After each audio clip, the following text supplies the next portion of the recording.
Hello and welcome to another episode of It's Tea Time. I'm Jonathan Sellers, and our guest today is going to be the Associate Head Coach, Special Teams Coordinator, Outside Receivers Coach for the Troy football team, and that's Coach Shayne Wasden. Coach, you're a man of many titles, but thank you for joining us here today. Absolutely. Good to be here with you, Jonathan. Now, Coach, last week it was another kind of nail-biter for the Trojans as you were able to pull one out against Georgia State. What were your thoughts on that game?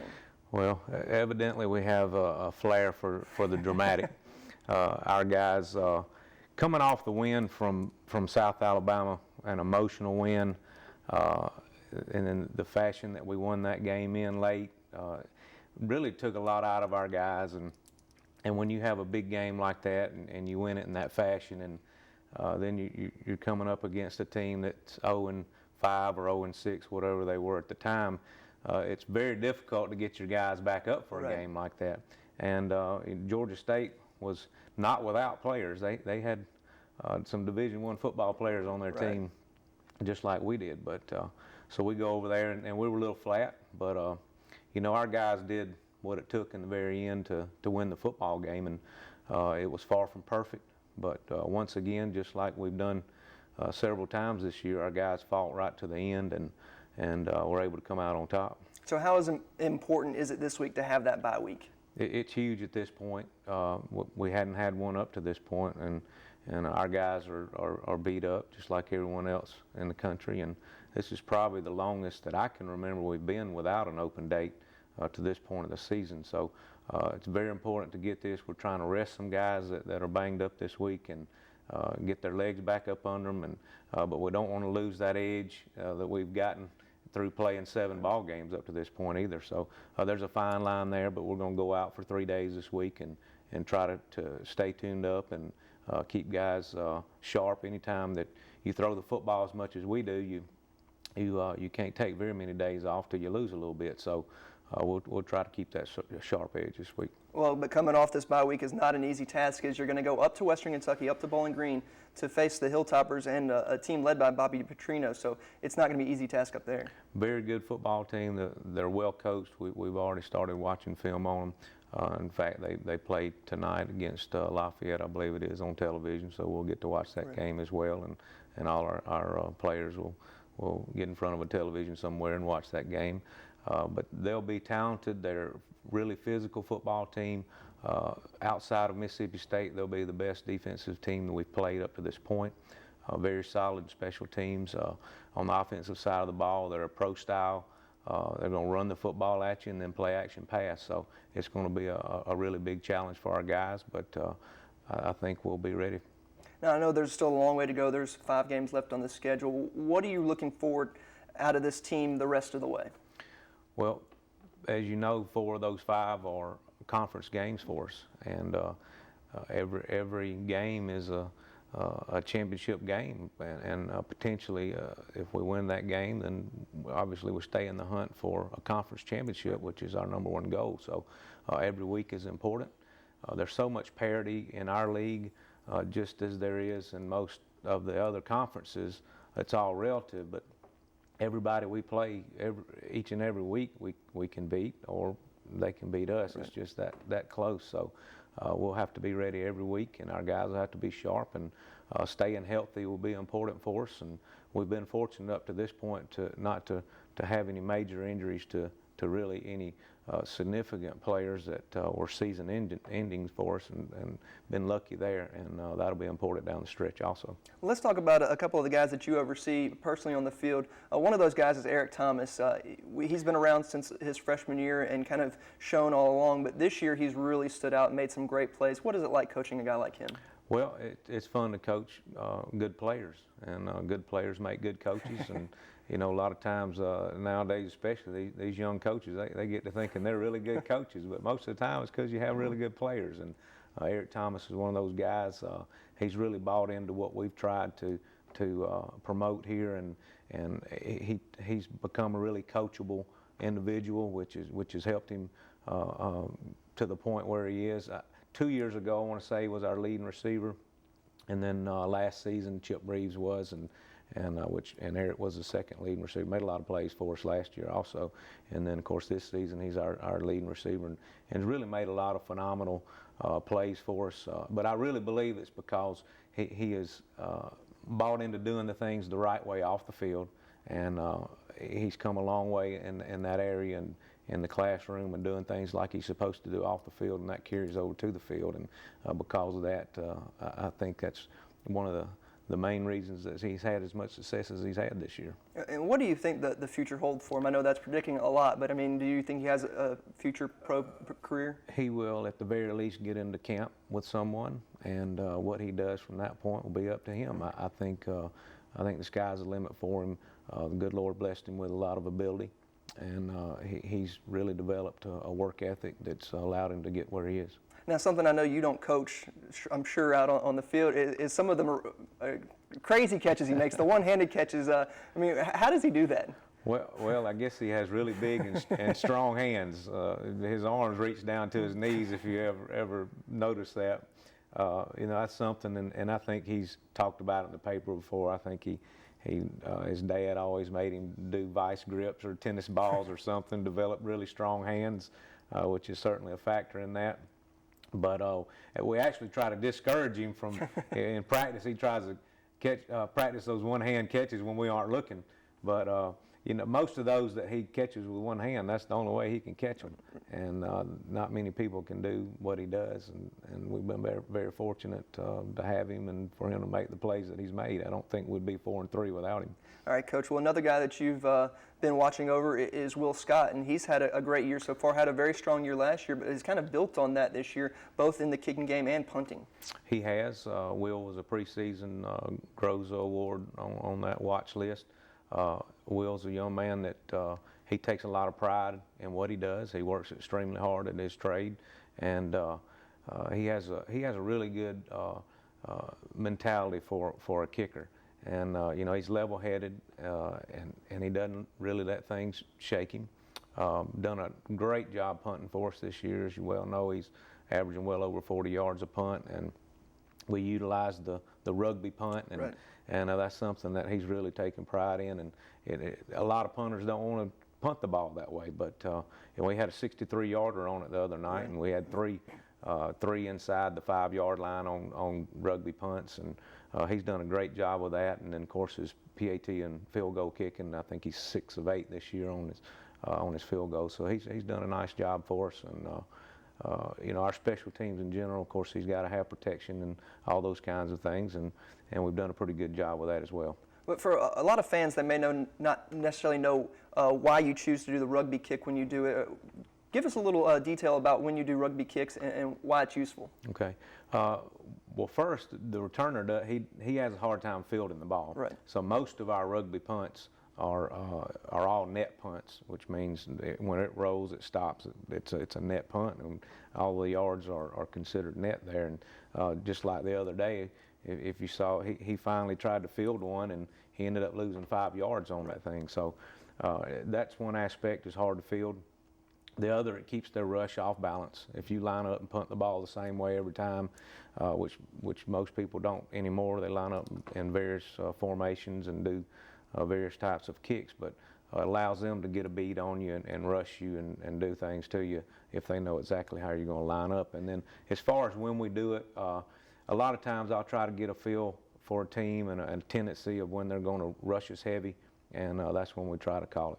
And something else we've seen out of Will is his ability to get some hang time. I mean, when he's not doing rugby, he's a good, just traditional style punter, and that really lessens the ability of the return team to get a good return. And how big is that for the special teams? Well, it's huge, and you've seen in a lot of our games, we've pinned them back deep many times and caused them to have to go the length of the field to score a touchdown, which anybody that follows the game knows the more plays they have to run to get there, the more apt they are to make a mistake right. somewhere along the way, and more apt we are to get a stop. So the hang time is crucial, allows our coverage unit to get down the field and be there when he catches the ball. All right, Coach. Well, I know you've got a lot to work on. You've got a bye week, so study up on Western Kentucky, and thank you for joining us, and good luck on the rest of the season. Thank you, Jonathan. All right, stick around for more coming up on It's Tea Time. Troy has given to me so much more than I ever anticipated, and it creates that desire to keep doing something better.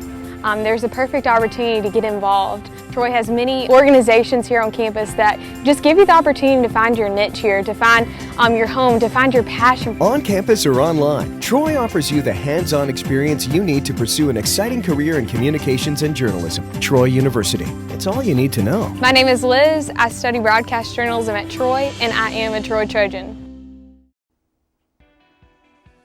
Now on Tea Time, we're going to take a look at some soccer with the head coach, Chris Bentley. And Coach, you were just telling me it's a game of inches.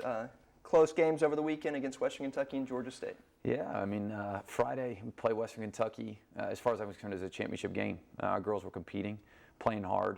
We did a lot of really cool things. And we had our moments of good, and it was a lot of ebbs and flows. You know, we had moments of bad, but we conceded a goal with about 3 minutes to go in the game.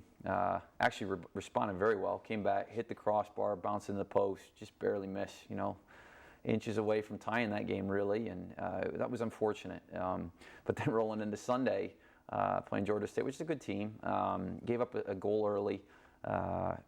In the second half, had a goal called back, which, you know, legitimate goal called back, which was tough. An offsides call, and then our girls responded again though, scored another one, went into overtime and hit the crossbar in overtime, and then ended up losing in the waning seconds of overtime. So hard to swallow because, you know, we're 2 inches out of really being in first place, and now we're scrapping to find a place in the tournament with that. It's that close of a conference right now. So you know, we've got to respond. We've got a real tough test this week against South Alabama. Have you ever had a season like this where it seems like there's been so many close calls, so many overtime games that come down to the wire? No, you know, not even really as a player too. But, you know, having said that, I think it's a good thing for our players. I've been thinking a lot about this. I mean, of course, when you're in this place, you wonder why it happens. And I think the big one for us is these girls need to learn what it takes to value 90-minute games, and there's a reason for everything. I think they're being tested right now, and I think it'll show through as we get better towards the season. They might have a little bit more of a regard for keeping them out of the net and us going forward and trying to get results when it matters. Now, you said earlier that you've got a home match against South Alabama this weekend. It's going to be a big matchup for Sunbelt standings going into the tournament. Just talk about that one. Well, as it always is. South is, you know, they're always going to be a team that we're going to fight back and forth with. It's a rivalry, so to say, and you know, it's a fun game usually every year. You know, we've been separated in overtimes, and this, you know, it's always been an exciting game. So I don't expect anything less really, and not to mention the fact that South's having a great year this year. They've got a good, solid core of seniors that are on the team right now and playing very well, and they've got a couple new players that have really given them, you know, some dynamic attack and good speed up top. So they're a good team. In my opinion, they're a team that is competing for a conference championship as well, come conference tournament. Similar to us, they lost to Western though, so that's out of the running probably for the regular season. But I think they're going to make some noise too, so it could be interesting. And you said it's going to be senior day. Some great seniors on your team. Can you just give us a little highlight of some of the seniors? Yeah, sure. I mean, you know, the whole group of them are amazing. You know, I think they've been through here for 4 years, 1-3, but just good girls. They've done well in class, you know, done well in the community, and certainly in competition. So for me to take a look back and see how they've done, I think just to feel that sense of pride and for them and feel a good sense of accomplishment is awesome. They've done what our goals are, is to be competitive in the classroom, community, and competition, and they hold our program well. All right, Coach. Well, good luck this coming up weekend against South Alabama, and we'll bid farewell to some good seniors here at home. Yep. All right, stay tuned for more coming up on It's Tea Time. I've been taking classes at Troy online for years. The staff and the professors, they care about developing me, not just academically, but in my future career. I feel that Troy is preparing me for my next mission. On campus or online, Troy offers you an extraordinary education that can take you anywhere you want to go. Troy University. It's all you need to know. I'm John Phillips. I'm an active duty soldier attending school full-time, and I choose Troy. Welcome back to It's Tea Time, and now we'll talk with the cross-country coach, Jeff Jenkins. Coach, thanks for being here this week. Thanks for having me, Jonathan. And last week was your home meet of the year, and that's Coach O Invitational. It was a good meet for y'all, and your team did well. Yeah, the men's team ran away with the meet. They ran really well. The women's team tied for second, and we missed second place by a tiebreaker with Alabama State. But our number 5 girl ended up having to drop out of the race because of some injury issues, just some minor stuff. We didn't want to injure her, but with her, we would have finished second, right behind Georgia State, and we talk a lot about Georgia State, and right. They ran very well again. But very happy with what we saw. Enoch won the individual championship. Julia finished 4th overall, right behind those Georgia State girls. So overall, very happy with what we saw. And it was basically a preview of the Sun Belt meet with the course and everything like that. So were you pleased with how the course played out and everything like that? Absolutely. And we kind of, it's a much smaller meet this weekend. We had around 7 teams, and we'll have 10 for the Sun Belt Championships. And what I told my athletes before the race is, regardless of where you are in the race, Enoch ran away with the race. I think he won by over 200 meters. And I told him, I said, regardless of where you are in the race or who's next to you, never coast in this race, because you have to feel what it's like to run through this course like you're going to have to run through it in 3 weeks at the Sun Belt Championships. And so, Enoch capped everything off with that race. We held him back for the first 2 miles, and he paced the other athletes for the team. And he was looking around trying to find his teammates and making sure that he was pulling them through. And looking back at some of the video, it was excellent the way that they put everybody together. I think we had 8 or 10 guys that could have been in 4th place at any given moment, all the way up into the 2nd mile mark. And at that point, they started to string out just a little bit, and they had an Alabama State runner to run with, and so I let Enoch kind of go at that point and just verbally told him, you can go get the other guy. And he had almost a quarter mile of the lead on Enoch, and it was just great to see him being able to run fast on the second half of that course, when it's the most important part of the race for the Sun Belt Championships. And he ran really fast on the second half and negative split and caught the guy and then pulled away by over 200 meters. So it was just really good to see that. Julia took the lead early in the race, and she kind of mimicked what it would be like for a fast start at the Sun Belt, so she knew what that would be like. And I think that was kind of a mistake, but I think she learned from that and going out and ahead of those Georgia State girls. One of those girls who finished 5th in the Sun Belt last year. She learned from that mistake, though, and I think that she'll learn to fix that by the Sun Belt Championships. Now, you've got another in-state meet this weekend up in Tuscaloosa, the Crimson Classic. Just give us a preview of that one. Yeah, the men are running 8K and the women are running 5K again, which is nice. We always like running those distances. And the University of Alabama is hosting the NCAA Division I South Region Championship. So I'd be willing to bet that there's going to be a lot of really good Division I schools. The schools come out today about who's coming to the meet. Okay. So we're going to see some good competition. Again, Sun Belt competition and South Region competition. It's going to be loaded with talent. And it's a good opportunity to show, to kind of show our conference and show our region just how good we are compared to them. Now, this is going to be the last race before the Sun Belt Championships for y'all. What are you going to be doing after the Crimson Classic just to get your team ready for the Sun Belt? Well, we take post-race very seriously. After a race, we always replenish carbohydrates as quickly as we can, ice as quickly as we can, and if we have the facilities available, we'll ice bath right after the race. We're going to have a week off going into the Sun Belt Championships. We're still continuing to work on the hot spots on our cross-country course. The spots that may change the race within 100 meters. The men's race has an incline that's, I don't know the degree, but it's really, really steep incline. It's short, but that's the kind of incline that changes the race. And what we told Enoch during that race is, he had the lead by quite a bit. He was going to win the race, but we told him that he still needed to run the hill that really hard, and when he gets to the top, he still needed to continue to run hard, because that's the difference between 1st and 10th for him at the Sun Belt Championships. And so we're going to continue to take time in preparation on those hot spots on the course. Okay. Well, good luck this coming up the weekend in Tuscaloosa, and good luck as you continue to prepare for the Sun Belt Championships. Thank you. All right, stay tuned for more of It's Tea Time. I was looking for something that if I had to take online, I could still take it, but I wanted that personal touch that Troy offers. I needed to be able to work around my schedule because I still support my family full time, and I needed to be able to be flexible, and Troy met those needs. On campus or online, Troy offers you an extraordinary education with the flexibility you need. Troy University. It's all you need to know. My name is Jeremy. I am a criminal justice major with Homeland Security. I needed to reinvent myself, and I chose Troy. And now for our final segment on It's Tea Time, we're going to take a look at the volleyball team with Coach Sonny Kirkpatrick. And the volleyball team is coming off 2 big wins over the weekend, one over Georgia State and then on Sunday against Louisiana Monroe. And Coach, you got to be happy with those victories. I am. We played pretty well. Friday night we played really well, and then I changed our lineup and the way we do things a little bit in the third game, and we lost that one. So I took that on my shoulders, and we came out and we played well in the fourth set. And it's all about getting better. It's getting better through the season, and I think we're actually starting to do things the way that we need to do them. And you had 2 players that were recognized by the Sun Belt, Maria Zelenovic and Alexandra Alexander, both named Sun Belt Players of the Week for good efforts over the weekend. They had a great weekend. I thought they were very deserving of it. We knew that we would have a shot with one, but we've never had 2 in the same week. So that's a really nice, really nice thing for them that they can put in their scrapbooks and everything. But we also tell them that the reason you got this award is because your teammates played really well too, and they understand that. That's something that we've never tried to hide. And if we keep playing like that, the awards have an opportunity to keep coming. And the big thing is right now they're playing for each other and playing for the university, and they're doing some really good things. Well, Alexander is one of the players that we've mentioned a lot here at the TV station, calling her name all the time, and she's just been really a standout player for you over the past couple of years. Just what can you say about her?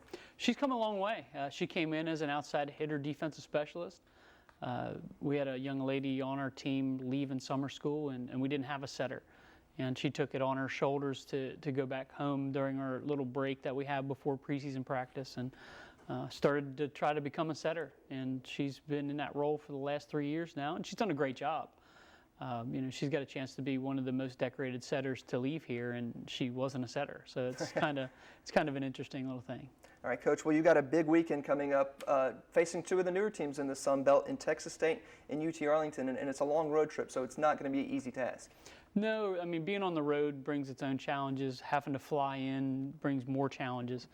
But, it's all about keeping your preparation the same, keeping your film study the same, and not trying to overthink everything. So I think we'll be ready to play. It comes down to us taking care of the ball on our side. If we play good defense, if we pass well, I think offensively we can compete against Texas State and UT Arlington. And at that point, then it's anybody's match. Who wants it most, and hopefully our girls are. We won 4 of the last 5 matches, so hopefully they're starting to enjoy that winning feeling. And we'll see what we can do this weekend. 2 really good quality opponents. What have you seen out of these teams? I mean, what can you expect out of them? Well, they're both different styles. Texas State is a very good offensive team, but they're really good defensively as well. So they're going to be really hard to score against. UT Arlington's a blocking machine. I think they lead the conference in blocks per game, and they've got one of the premier blockers in the country. So, they're 2 totally different teams, but they present similar challenges. All right, Coach. Well, good luck this upcoming weekend in Texas, and hopefully you'll pull out a couple of victories. Thanks, Jonathan. All right, and join us next week for more on It's Tea Time.